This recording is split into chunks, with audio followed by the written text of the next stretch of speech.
यह जगत कर्म प्रधान है। हम अच्छे बुरे जैसे भी कर्म करते हैं उसका फल अंततः हमें ही भोगना पड़ता है।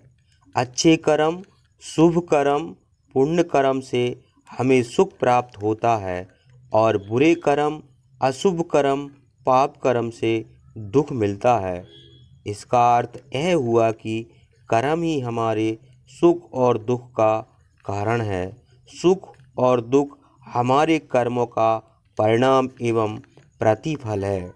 ब्रह्मांड में ऐसी कोई शक्ति नहीं जो हमें हमारे पुण्य कर्मों को सुफल से वंचित कर सके।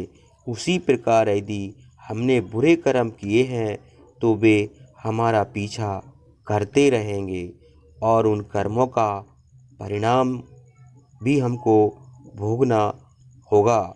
जैसे दीवार पर फेंकी गई गेंद लौटकर फेंकने वाले की ओर आती है, उसी प्रकार हमारे द्वारा किए गए कर्म हमारी ओर लौट आते हैं। वस्तुतः कर्म क्रियाशील हैं।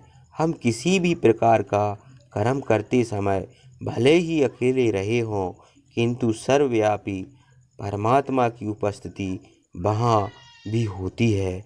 हमारे भीतर परमात्मा का अंश यानी हमारी आत्मा भी उस कर्म की साक्षी होती है।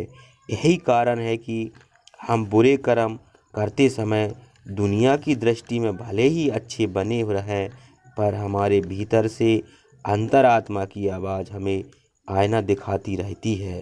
भला उससे हमें कोई चीज़ कैसे छिपा सकते हैं। हमारे आत्मा के पास हमारे प्रत्येक कर्म का लेखा जोखा है। कर्म की दशा ही हमारे जीवन की दशा निर्धारित करती है। हमारे कुछ कर्मों का फल तो तत्काल मिल जाता है, लेकिन कुछ कर्मों का फल वर्षों बाद भविष्य में या फिर अगले जीवन में प्राप्त होता है, किंतु मिलता अवश्य है। बीज बोते ही वह वृक्ष तो नहीं बन जाता, उसे बीज से वृक्ष बनने में समय लगता है। हमारा हर कर्म वास्तव में बीज है जो एक न एक दिन अंकुरित होता हुआ विकसित होता